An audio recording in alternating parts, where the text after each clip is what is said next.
Radio Rec, it's on air. Bonsoir, nous sommes le jeudi 30 mars 2017, bienvenue dans ce 14e numéro de Descartes en main. En plein Brexit, nous nous intéresserons ce soir à une politique pleinement intégrée à l'Union Européenne, l'agriculture, mise en avant lors du Salon de l'Agriculture et lors des revendications portées entre autres par la FNSEA. Ce secteur économique primordial est souvent oublié au quotidien, face aux délocalisations industrielles par exemple. L'occasion pour nous de nous interroger sur l'évolution du modèle agricole et sur les enjeux pour notre société. Dans la seconde partie de cette émission, nous aborderons un autre sujet de société, et si on remettait en place un service militaire ? Capacité défensive de notre pays, notamment face aux risques terroristes, rites de passage ou encore missions humanitaires, le service militaire modernisé ou service civil est-il une bonne solution ? Financièrement, humainement et politiquement, pourrait-il être réintroduit aujourd'hui ? La question est posée, à nos réponses. Radio Rec, Descartes en main. présenté par Nicolas. Et avec moi ce soir, Marc et Hugo. Bonsoir messieurs. Bonsoir. Nico. N'hésitez pas à réagir ou à poser vos questions pour cette émission sur les réseaux sociaux Facebook et Twitter, @Descartes en main. On commence tout de suite avec notre premier débat du soir.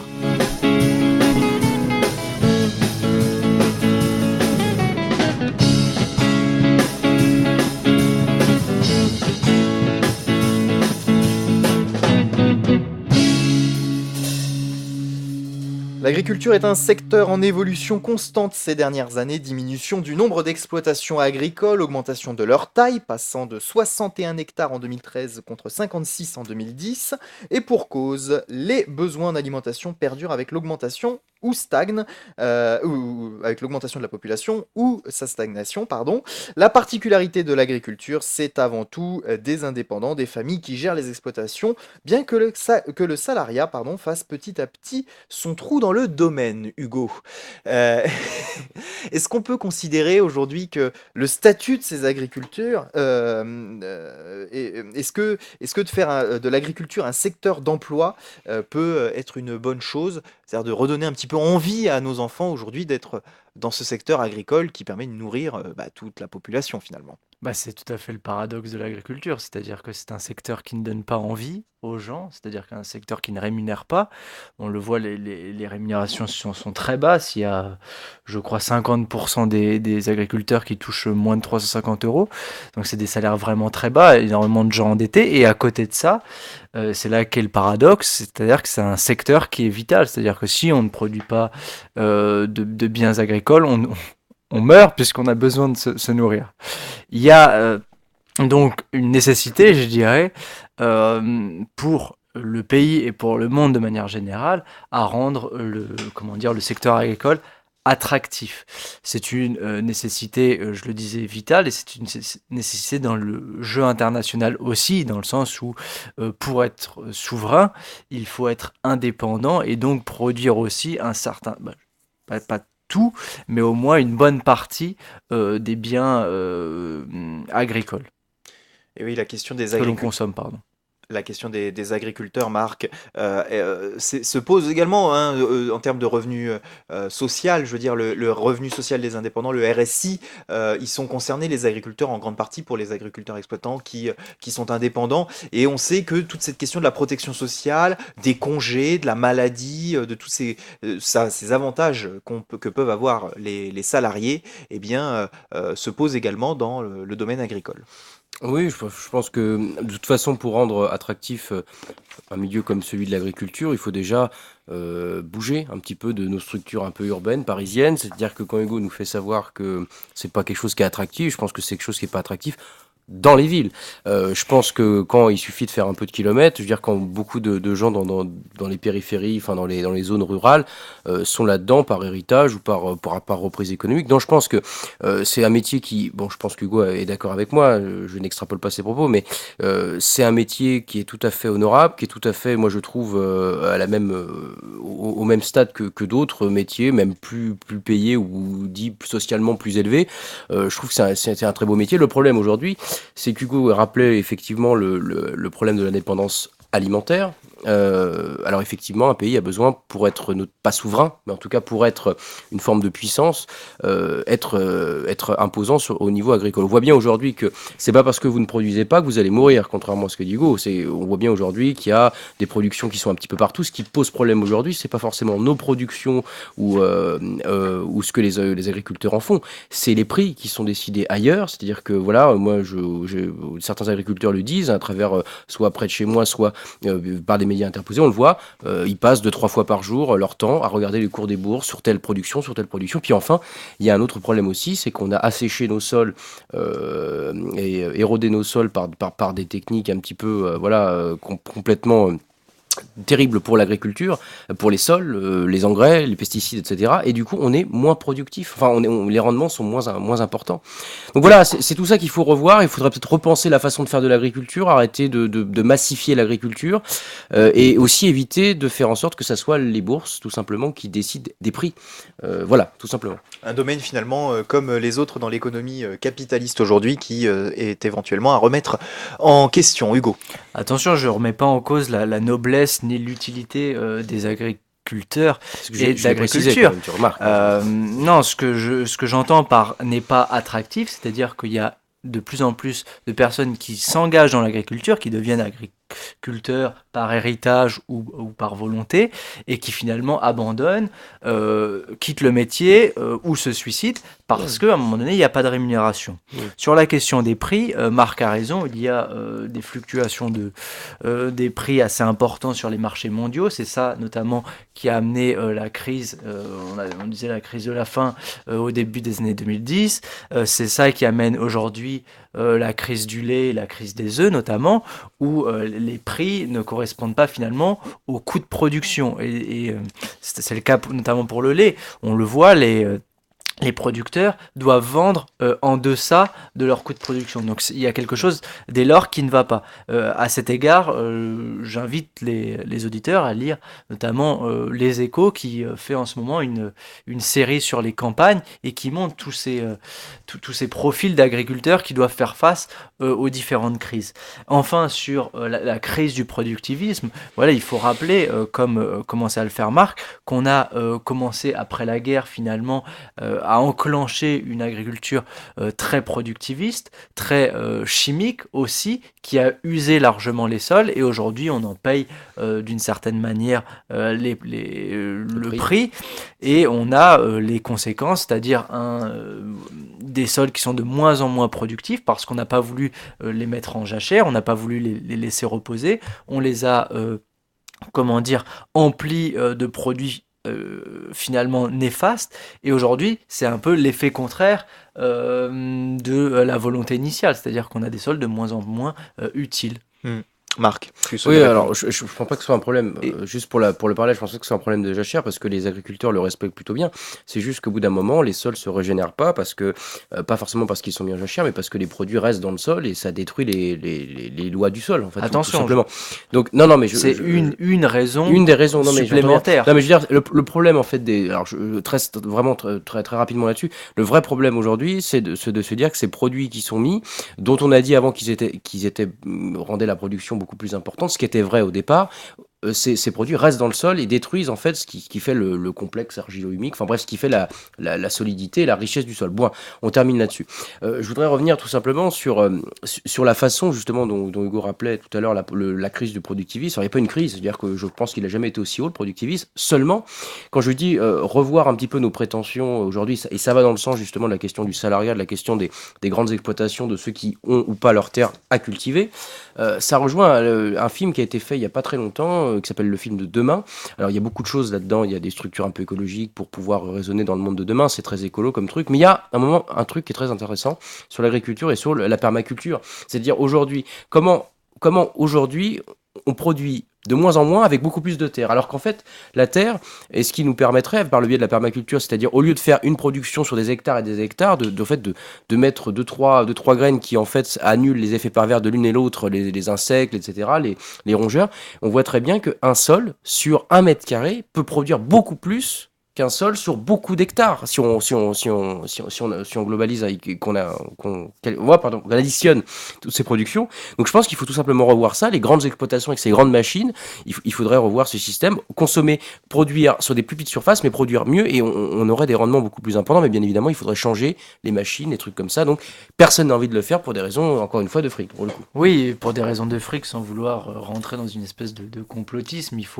ne faut pas, comment dire, rater l'occasion d'évoquer Monsanto, qui est un des plus gros groupes industriels, bon, qui aujourd'hui a été racheté par Bayer, qui est le plus grand groupe, comment dire, chimique allemand, voire mondial, pardon, et donc cette espèce de monstre ou de géant de l'industrie aujourd'hui impose à la fois toutes ces, comment dire, il y a à la fois, pardon, toute une sorte de produits qui entrent dans la ligne de mire de la chimisation de l'agriculture, pardon, et puis il y a aussi énormément de normes sur les graines.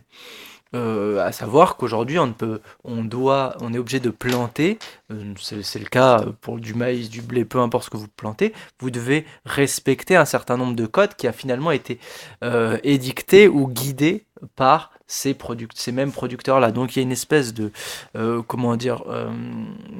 groupe qui domine finalement la production agricole plutôt que l'agriculture et qui amène justement à ne pas se remettre en question comme pourrait, je dirais, le conseiller et le promouvoir des gens comme Pierre Rabhi qui intervient dans le film Demain.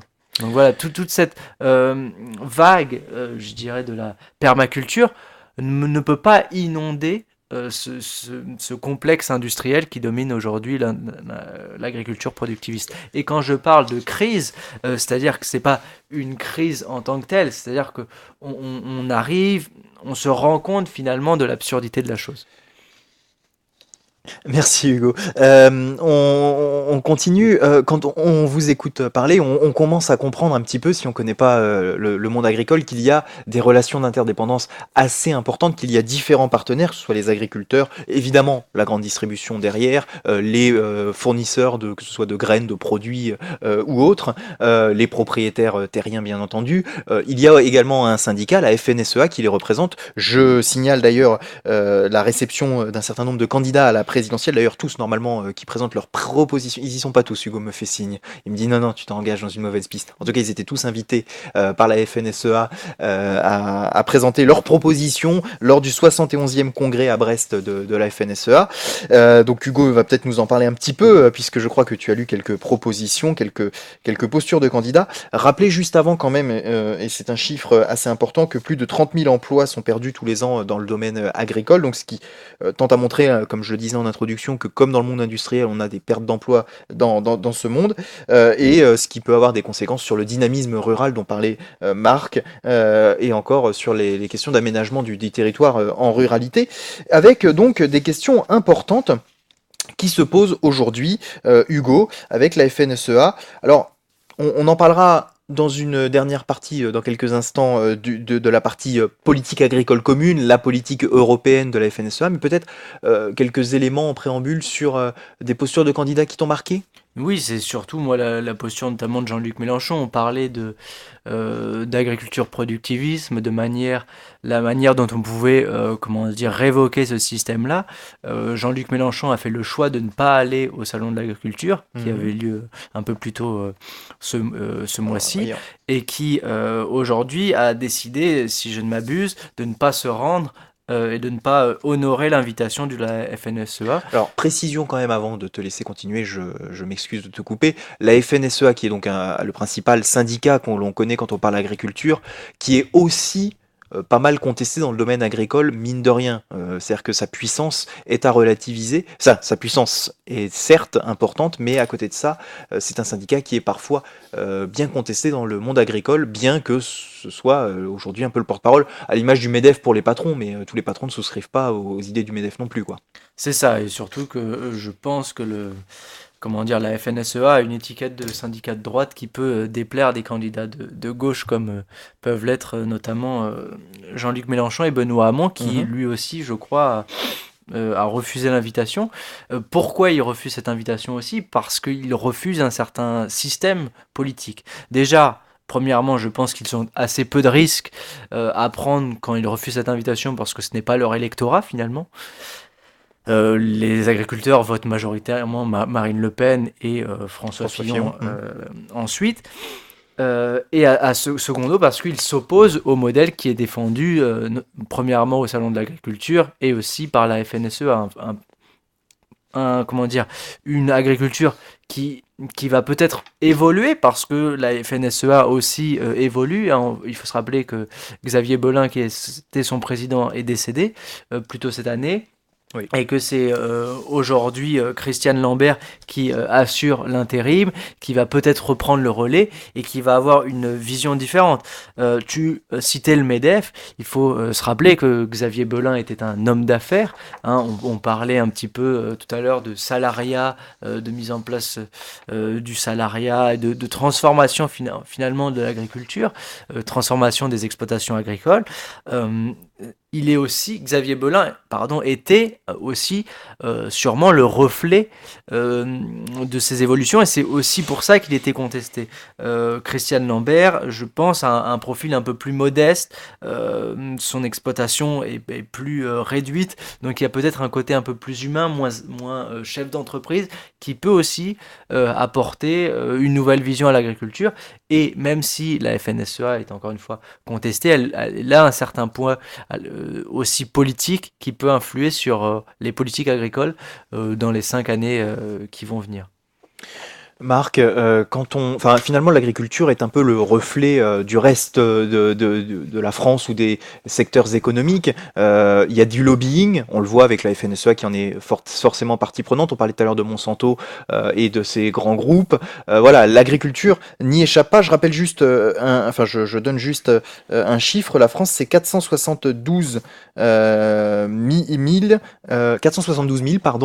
exploitations. Ça veut dire forcément au minimum 472 000 personnes, et évidemment tous ceux qui travaillent avec eux.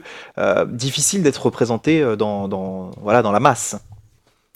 Oui, je veux dire, c'est pas sociologiquement, c'est pas quelque chose qui est très important. On voit bien d'ailleurs, s'il y avait vraiment, même que ça soit un électorat de droite ou un électorat de gauche ou d'extrême droite ou d'extrême gauche, de toute façon, si c'était un corpus suffisamment important, je pense que tout le monde irait. Je veux dire, je pense pas parce que c'est de droite ou de gauche. Enfin, je pense pas que la raison soit là de la non-venue de ces candidats. Après, je sais très bien les critiques qui tournent autour de la FNSEA, de droite. L'agriculture, ça a toujours été de droite. De toute façon, il y a toujours eu, avec les grandes exploitations, etc. C'est pas quelque chose de nouveau. Mais bref, je trouve que c'est dommage, en tout cas, de pas se rendre à des rendez-vous comme ça, bien que je comprenne, évidemment, la logique de lobbying qui est derrière. Je pense qu'il faut en discuter. Mais encore une fois, ce qui est intéressant, c'est pas forcément ces minorités agissantes, c'est plutôt les majorités silencieuses. Je veux dire, l'idée n'est pas non plus de colmater la brèche d'un salariat qui va mal ou d'une économie qui va mal en ne prenant pas en compte ce qui fait le cœur même de l'agriculture, à savoir le sol. Aujourd'hui, tous ces gens-là de la FNSEA ou autres sont effectivement pour des logiques socio-économiques, d'augmenter les salaires d'une production, etc. Mais ça ne règle pas la question de la bourse, ça ne règle pas la question de productivité qu'on a aujourd'hui, de la baisse des rendements qu'on observe également. Qui dit baisse des rendements dit aller chercher les productions ailleurs, donc forcément abandonner des postes. Tu rappelais 30 000 emplois perdus, c'est ça par an. Donc c'est une logique vraiment tout à fait importante, tout à fait globale qu'il faut prendre en compte. Pourquoi aussi nos sols s'épuisent ? Parce que contrairement à d'autres comme le Brésil ou les États-Unis, où tout reste à faire, c'est-à-dire qu'il y a énormément de terres qui n'ont pas été découvertes, donc pas encore mise en production. Donc forcément, vous pouvez utiliser tout ce que vous voulez en engrais, ça donnera toujours la même chose. Mais il faut se poser la question, aujourd'hui en France, non pas de l'augmentation de la quantité, mais vraiment de l'augmentation de la qualité et de la quantité en même temps, par le biais justement d'augmentation de rendement. Alors justement, sur l'exigence un petit peu que le consommateur a et a le droit d'avoir vis-à-vis des agriculteurs, on le sait, le bio, le circuit court, toutes ces dimensions un petit peu d'enjeux environnementaux liés à la diminution, voire à la disparition de pesticides ou ce genre de choses. Ce sont des enjeux aujourd'hui du monde agricole auxquels il doit faire face, et les consommateurs sont en droit de demander plus voilà, de ce qu'on appelle l'agroécologie, d'avoir des aides pour les agriculteurs qui favorisent toute sa dimension écologique, environnementale et qualitative. Ça va souvent de pair.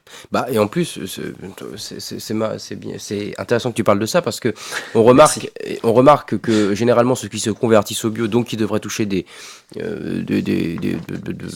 subventions de la part de l'État, ne les touchent pas quand il faudrait, ce qui fait qu'ils s'endettent sur une année, et donc ils sont endettés, puis ils attendent 2-3 ans avant que les subventions arrivent. Donc il y a un vrai problème. Et puis, encore une fois, je ne pense pas que le bio ou l'agriculture raisonnée, l'agriculture raisonnée, vous savez, hein, on limite le nombre d'intrants, le bio, vous interdisez complètement. Dans le bio d'aujourd'hui, ce qu'on appelle bio, c'est souvent l'agriculture raisonnée. Ça porte mal son nom. C'est-à-dire qu'on a rarement dans les grandes surfaces des produits qui n'ont jamais subi des attaques chimiques pour des raisons X ou Y. C'est souvent de l'agriculture raisonnée. Le vrai bio, de toute façon, pour être sûr que c'est du bio, il faut le faire soi-même. Si on a un terrain, ou un petit truc, une parcelle, vous êtes sûr, entre guillemets, que c'est bio. Sur la question de la qualité, ça me fait aussi rire. Les gens sont bio, etc., sans savoir vraiment ce que ça veut dire, sans savoir aussi regarder une étiquette pour regarder comment c'est fait, etc. Il faut aussi s'intéresser à ce qui est fait, le produit bio, et non pas à ce label qu'il y a devant, qui peut contenir un peu tout. C'est comme les bagnoles à Paris, elle pollue pas, celle-ci, non, elle est récente. C'est pas qu'elle pollue pas, elle est récente. Donc ça, sur cette question-là, alors sur la qualité et la quantité, la seule façon aujourd'hui le seul modèle qu'on a, mais qui est pas rentable parce qu'il faudrait tout changer, ça serait effectivement de produire sur de moins grandes surfaces, mais de produire différents types de production. Vous mettez une courge, un maïs, je sais pas, un haricot par exemple, et vous laissez ça sur une même parcelle pousser, et en fait, en fonction des fleurs que ça va donner, de ce qui va germer, ça se complète vachement. Le seul souci qu'on a aujourd'hui, c'est que on n'arrive pas à créer une machine qui ramasse ces 3 trucs en même temps, par exemple. Et donc, moi, je veux bien qu'on dise oui, il faut mettre en jachère pour faire attention à nos sols, etc. On n'arrivera pas à sortir de ce système vicieux, donc non qualitatif, et non quantitatif et qualitatif, si on ne change pas tout à fait nos modes de production. Donc voilà, les gens qui critiquent toujours en allant dans les grandes surfaces, après ils vont dire on n'a pas le choix, mais bon, ça me fait un petit peu rigoler. Et il y a des propositions aujourd'hui pour informer davantage les consommateurs, notamment sur les labels que tu citais, les labels écologiques, biologiques, etc. bien sûr. Messieurs, je vous propose d'avancer un petit peu, et Hugo, tu auras peut-être le moyen de répondre à Marc dans la partie qui vient. Si on sort un petit peu de ces éléments-là pour aller vers l'enjeu aujourd'hui, c'est l'Europe, c'est l'Union européenne qui dirige la politique agricole en grande partie grâce à la politique agricole commune. Et on le sait en ce moment avec le Brexit qui est un peu l'actualité. On peut se poser les questions liées au futur, à l'avenir de justement de la politique agricole commune et de la politique agricole de manière générale aujourd'hui en Europe et ses influences sur la France. Effectivement, autant il y a des éléments peu comparables entre les pays européens, autant l'agriculture est un domaine pleinement intégré à l'Union européenne par le biais de cette PAC, dont la France bénéficie à hauteur de 9,867 milliards d'euros chaque année, soit 17,38% du gâteau. La PAC, c'est 43% du budget de l'Europe, et cela assure d'ailleurs à la France finalement d'avoir ces 7,5% du budget de l'Union européenne grâce à la PAC, seulement à la PAC d'ailleurs. Sachant que la France verse environ 17% du même budget européen, voici pour quelques chiffres. Et cette part va certainement augmenter après le Brexit, bien sûr, mais ces éléments permettent de relativiser certains discours de l'Union européenne qui disent que l'Union européenne pompe certains discours qui disent que l'Union européenne pompe le budget de la France. Pour vous dire qu'on a aussi, évidemment, quand on donne de l'argent à l'Union européenne, on en récupère une partie. Je vois Hugo qui fronce les sourcils, il faut pas, mon petit Hugo. Oui, ça fait des rides. Voilà, c'est ça. Alors justement, la FNSEA propose de repenser un peu le projet agricole européen. Qu'est-ce qu'on est en droit d'attendre aujourd'hui des politiques européennes avec... certes, le départ de la Grande-Bretagne, mais qui elle-même, la Grande-Bretagne, le Royaume-Uni, c'est 4,35 milliards d'euros, soit 7,11%. Donc c'est moins que la France en termes de financement. Ça, c'était les chiffres de 2009. Donc Qu'est-ce qu'on attend dans ce contexte pré-présidentiel où les candidats sont amenés à se prononcer, on le disait il y a quelques instants? Mais la France, déjà, il faut le rappeler comme tu l'as fait, tire très bien la Son couverture épingle. et son épingle du jeu sur la question de la politique agricole commune, à savoir qu'elle tire beaucoup d'argent et ce qui aide énormément les agriculteurs En français. sachant que du coup la France bénéficie moins d'autres programmes européens, hein. Elle est un grand pilier pour la PAC, enfin un grand consommateur je dirais, de la politique agricole commune, mais du coup elle est elle reçoit Oui, moins d'apports sur d'autres politiques en compensation. c'est ça. Et en fait, je pense qu'il faut rappeler certains avantages de la PAC. La PAC, c'est des prix garantis. Notamment, on en parlait tout à l'heure, on parlait du lait, on parlait des œufs notamment. La PAC permet de garantir certains prix. Elle permet aussi d'implémenter une préférence communautaire. Voilà, elle fait aussi des choses comme ça. Elle s'est engagée de plus en plus sur la question de l'environnement aussi. Donc je pense qu'on peut peut-être attendre de la PAC, je ne sais pas si on peut attendre à juste titre, mais on pourrait espérer de sa part du moins qu'elle aille davantage vers une agriculture raisonnée. Est-ce que ça sera raisonnable d'un point de vue, je dirais, économique et d'un point de vue de la gouvernance européenne? Ça va être plus laborieux parce que on reste quand même à 27 acteurs bientôt, hein. Le Royaume-Uni vient seulement d'enclencher la procédure. Ils Donc, doivent encore contribuer, voilà, ils évidemment. auront encore leur part à payer, hein. Ils auront la facture de toute façon avant de partir. On ne part pas comme ça de l'Europe. Mais je pense pas que fondamentalement la sortie de la Grande-Bretagne change grand-chose sur la politique agricole commune. Marc, la PAC, bonne ou mauvaise solution c'est une bonne solution de mettre l'agriculture en commun à l'échelle européenne ou pas? Bah, en théorie, c'est très bien. Mais c'est toujours moi, c'est toujours ce qui m'intéresse, c'est toujours le réel, c'est-à-dire la pratique qu'on en a. C'est-à-dire que effectivement, vous donnez une somme annuelle à l'Union européenne qui la redistribue à part égale, enfin au prorata en fonction de ce que vous avez besoin, notamment pour l'agriculture. On sait très bien aujourd'hui que s'il n'y avait pas la PAC, ça serait pas 30 000 emplois qu'on perdrait par an, mais beaucoup plus. Donc évidemment, la question n'est pas de savoir si le modèle convient, mais plutôt de savoir si les idées de ce modèle conviennent. Aujourd'hui, Hugo disait justement, si on allait vers une agriculture raisonnée, ça pourrait être problème. Mais il faut préciser pourquoi. Parce que la PAC, derrière la PAC, il y a qui? Il y a tous les grands lobbies, et tu as rappelé Monsanto, etc., qui finalement ne vivent que par ces subventions qui après leur permettent de vendre leur micmac à travers tout ça. Aujourd'hui, vous interrogez ceux qui touchent des redistributions, les agriculteurs par le biais de la PAC. Très bien, ils sont contents, ils peuvent encore subvenir à leur production et encore, enfin pour l'instant, à leurs besoins. Mais il faut savoir dans quel mode opératoire, la PAC les engage. On les oblige à acheter ceci, on les oblige à acheter cela, et pas de faire autre chose. Quand il y en a qui veulent sortir de ce modèle-là, vous voyez que quand la France doit donner des subventions, ça pose un certain nombre de problèmes au niveau du temps que ça met. Donc, en gros, l'idée est très bien, mais le modèle ne change pas du tout. C'est-à-dire qu'on reste sur ce modèle qui est voué à l'échec totalement, hein, sur le long terme. Donc une politique agricole commune, bien évidemment que c'est une bonne idée, mais surtout empêcher, même si je sais que c'est une volonté très idéaliste, empêcher les forces des lobbies derrière d'imposer leurs lois à ces agriculteurs qui sont complètement enchaînés dans ces logiques-là. Parce que qui va leur donner, pour acheter une machine, c'est la PAC qui va leur fournir peut-être alors des coopératives, mais vous touchez par le biais de la PAC une certaine somme. Vous achetez une machine, pourquoi? Pour maintenir ce système de grande production sur des grands hectares qui défoncent les sols. Donc voilà, l'idée très bonne, mais la pratique très mauvaise. Est-ce que derrière ça, c'est pas un petit peu ce que reproche à la PAC et à l'Union européenne quelqu'un comme Marine Le Pen, comme Asselineau, je crois également, qui s'opposent à ce genre de politique finalement derrière leur action? Enfin, moi, ce que j'ai compris pour les avoir suivis vraiment de manière superficielle, c'est qu'il y a une critique dans le sens où, d'accord, la PAC, très bien, ça peut nous aider, mais la France, si elle ne donnait pas ce qu'elle donnait à l'Europe par an, elle pourrait très bien subvenir aux besoins d'agriculteurs. C'est ce que j'ai compris en substance de leur idée. Alors moi, la question n'est pas de savoir qui va payer, mais comment on va faire pour utiliser ces fonds de manière différente. Donc moi, je m'en fous un peu que ce soit l'Europe ou que ce soit la France. De toute façon, on sait très bien aujourd'hui qu'on ne pourra jamais devenir souverain de manière agricole parce que les prix seront toujours fixés par des spéculateurs, par ceux qui détiennent les marchés.